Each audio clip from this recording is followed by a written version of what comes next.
जय गुरु जी। शुक्राना गुरु जी। अनंतम अनंतम शुक्राना। ओम नमः शिवाय। शिव जी सदा सहाय। ओम नमः शिवाय। गुरु जी सदा सहाय।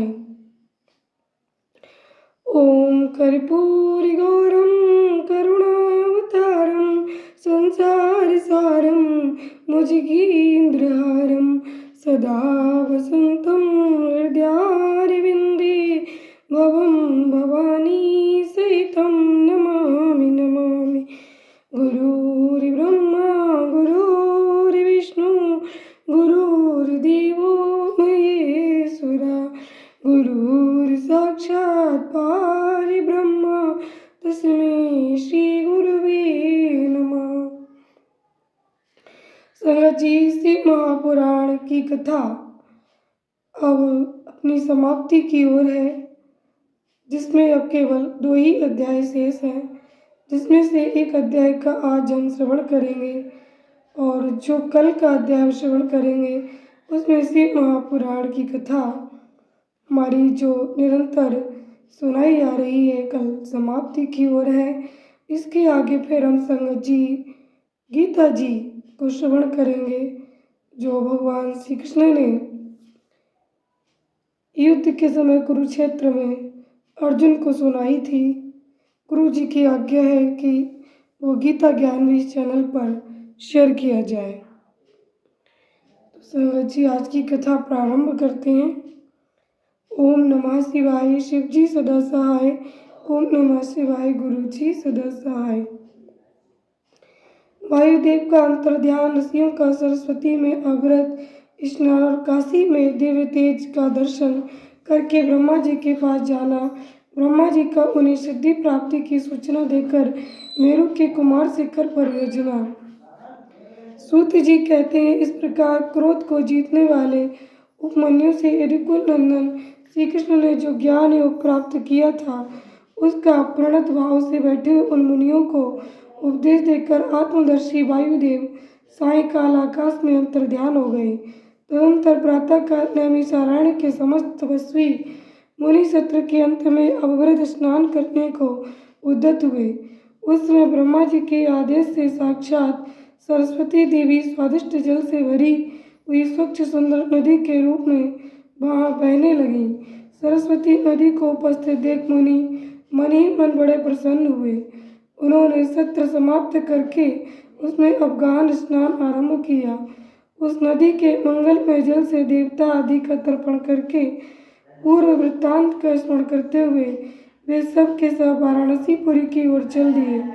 उस समय हिमालय के चरणों से निकलकर दक्षिण की ओर बहने वाली भागीरथी का दर्शन करके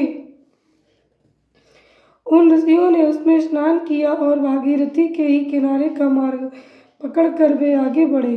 तुरंत वाराणसी में पहुंचकर उन सबको बड़ी प्रसन्नता हुई। वहाँ उत्तर वाहिनी गंगा में स्नान करके उन्होंने अभिमुक्तेश्वर लिंग का दर्शन और विधि पूर्वक पूजन किया। पूजन करके जब वे चलने को उद्यत हुए तब उन्होंने आकाश में एक दिव्य और परम अद्भुत प्रकाशमान तेज देखा, जो करोड़ों सूर्य के समान जान पड़ता था। उसने अपनी प्रभा से प्रसार से संपूर्ण दिगंत को व्याप्त कर लिया था। तदनंतर जिन्होंने अपने शरीर में भस्म लगा रखा था वे सैकड़ों सिद्ध पार्षद मुनि निकट जाकर उस तेज में लीन हो गए। उन तपस्वी महात्माओं के इस प्रकार लीन हो जाने पर वह तेज तत्काल अदृश्य हो गया। वह एक अद्भुत सी घटना घटित हुई। उस महान आश्चर्य को देखकर वे नैमिषारण्य के निवासी महर्षि ये क्या है, इस बात को न जानते हुए ब्रह्म भवन को चले गए। इनके जाने से पहले ही लोक पावन पवन देव वहाँ जा पहुँचे। उन्होंने नैमिषारण्यवासी ऋषियों का जिस प्रकार साक्षात्कार हुआ, जिस तरह उनसे उनकी बातचीत हुई, उन ऋषियों की शुद्ध बुद्धि जिस प्रकार पार्षदों सहित साम सदा में लगी थी और जिस प्रकार उन यज्ञ परायण ऋषियों का वह दीर्घकाल यज्ञ पूरा हुआ था, ये सारी बातें जगत सृष्टा ब्रह्म योनि ब्रह्मा जी को बताई। वे अपने कार्य के लिए उनसे आज्ञा ले वे अपने नगर को चले गए। तुरंत अपने स्थान पर बैठे हुए ब्रह्मा जी गान की कला में परस्पर स्पर्धा रखने और विवाद करने वाले तुम्बरु और नारद के गान जनित रस का आस्वादन करते हुए वहाँ मध्यस्थता करने लगे। उस समय वे गंधर्वों और अप्सराओं से सेवित हो सुखपूर्वक बैठे थे। उस बेला में किसी बाहरी व्यक्ति को वहाँ जाने का अवसर नहीं दिया जाता था। इसीलिए जब नैमिषारण्य निवासी मुनि वहाँ जा पहुँचे तब द्वारपालों ने उन्हें द्वार पर ही रोक दिया। वे मुनि ब्रह्म भवन से बाहर ही पार्श्वभाग में बैठ गए। इधर संगीत गोष्ठी में नारद ने तुम्बरु की समानता प्राप्त की। तब परमेष्टि ब्रह्मा ने उन्हें तुम्बरु के साथ रहने की आज्ञा दी और वे पारस्परिक स्पर्धा को त्याग कर तुम्बरु के परम मित्र हो गए। तत्पश्चात गंधर्वों और अप्सराओं से घिरे हुए नारद नकुलेश्वर महादेव को वीणा गान सुनाकर संतुष्ट करने के लिए तुम्बरु के साथ ब्रह्मभवन से उसी प्रकार निकले जैसे मेघों की घटा से सूर्यदेव बाहर निकलते हैं। उससे मुनिवर नारद को देखकर उन 6 कुलों में उत्पन्न हुए ऋषियों ने प्रणाम किया और बड़े आदर के साथ ब्रह्मा जी से मिलने का अवसर पूछा। नारद जी का चित्त दूसरी ओर लगा था और वे बड़ी उतावली में थे, अतः उनके पूछने पर बोले, यही अवसर है, आप लोग भीतर जाइए। एक कहते हुए चले गए तो अंतर द्वारपालों ने ब्रह्मा जी को उन ऋषियों के आगमन की सूचना दी। उनकी आज्ञा पाकर वे सब एक साथ ब्रह्मा जी के भवन में प्रविष्ट हुए। भीतर जाकर उन्होंने दूर से ही दंड की भांति पृथ्वी पर गिरकर ब्रह्मा जी को प्रणाम किया। फिर उनका आदेश पाकर वे ऋषि उनके पास गए और चारों ओर से उन्हें घेर कर बैठे।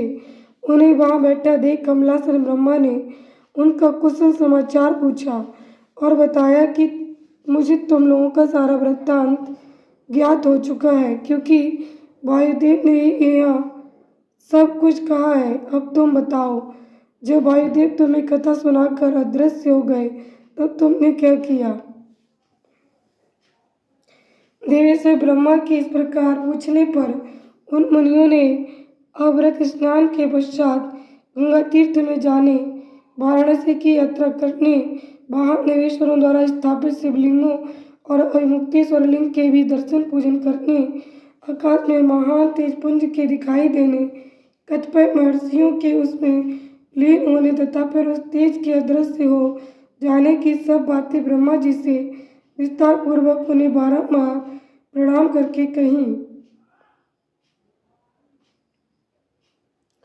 साथ ही ये भी बताया कि हम अपने मन में बहुत विचार करने पर भी उस तेज को ठीक ठीक जान न सके। मुनियों का कथन सुनकर विश्वश्रेष्ठ चतुर्मुख ब्रह्मा ने किंचित सिर हिलाकर गंभीर वाणी में कहा, महर्षियों, तुम्हें परम उत्तम पारलौकिक सिद्धि प्राप्त होने का अवसर आ रहा है। तुमने दीर्घकालिक सत्य द्वारा चिरकाल तक प्रभु की आराधना की है, इसलिए प्रसन्न होकर तुम लोगों पर कृपा करने को उत्सुक है। उस तेज पुंज के दर्शन की जो घटना घटित हुई है उससे यही बात सूचित होती है। तुमने वाराणसी में आकाश के भीतर जो दीप्तिमान दिव्य तेज देखा था वह साक्षात ज्योतिर्मय लिंग ही था। उसे महेश्वर का उत्कृष्ट तेज समझो। उस तेज में स्रोत और पाशवत व्रत का पालन करने वाले मुनि जो स्वधर्म में पूर्णतः निष्ठा रखने वाले थे और अपने पाप को दग्ध कर चुके थे, लीन हुए हैं। लीन होकर वे स्वस्थ एवं मुक्त हो गए हैं। इसी मार्ग से तुम्हें भी शीघ्र ही मुक्ति प्राप्त होने वाली है। तुम्हारे देखे हुए उस तेज से यही बात सूचित होती है। तुम्हारे लिए ये वही समय वैवस्यों उपस्थित हो गया है। तुम मेरु पर्वत के दक्षिण शिखर पर वहाँ जहाँ देवता रहते हैं जाओ। वहीं मेरे पुत्र सनत कुमार जो उत्कृष्ट मुनि है निवास करते हैं।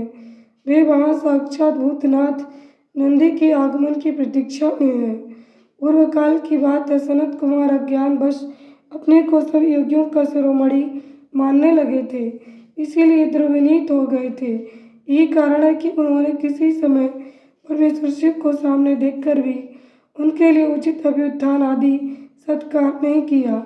वे अपने स्थान पर निर्भय बैठे रहे उनके इस अपराध से कुपित हो नंदी ने उन्हें बहुत बड़ा ऊँट बना दिया। तब उनके लिए मुझे बड़ा शोक हुआ और मैंने दीर्घकालिक महादेव महादेवी की उपासना करके नंदी से भी बड़ी अनुनय विनय की।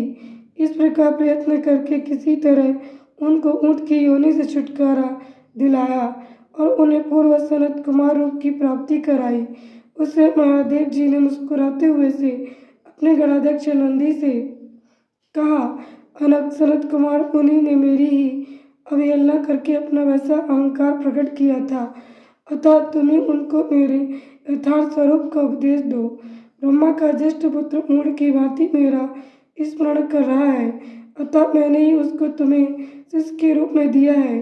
तुमसे उपदेश पाकर वह मेरे ज्ञान का प्रवर्तक होगा और वही तुम्हारा धर्माध्यक्ष के पद पर अभिषेक करेगा।